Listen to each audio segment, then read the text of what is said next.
అందరికి నమస్కారం అండి. నేనండి రప్ప టీవీ నుండి రావులపాలెం రిపోర్టర్ రామన్ మాట్లాడుతున్నా అండి. మరి మ్యాటర్ ఏంటంటే గతంలో జగన్ అన్న ఇచ్చిన ఇళ్ల స్థలాన్ని సమాధులతో పోల్చి ఈనాడు అవే స్థలాలు ఉన్న కాలనీలకు పేర్లు మార్చి పచ్చతమ్ములు సంబరాలు చేసుకుంటున్నారండి. ఇక గత ప్రభుత్వంలో శంకుస్థాపన చేసిన ప్రాజెక్ట్స్ కి పీఎం తెచ్చి పబ్లిసిటీ చేసుకుంటారేటి.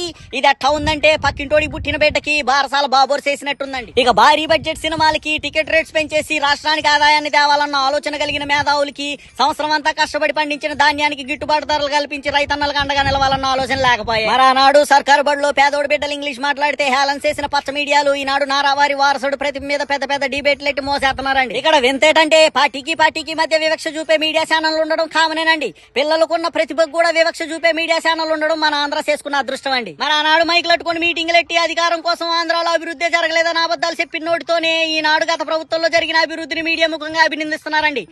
దీన్నే మా ఊర్లో కర్మ బూమ్రాంగ్ అంటారండి. ఇక యానిమల్స్ కూడా అంబులెన్స్ లెట్టిన జన్నేతను కాదని బకాయిలు కట్టలేక ఆరోగ్యశ్రీ ఎత్తేసిన బాబోని నమ్ముకున్నందుకు ఈ 5 ఏళ్లు అనుభవించక తప్పదని పలువురు విశ్లేషకులు గుసగుసలాడుతున్నారని సమాచారం అండి. ఉంటా అండి మరి.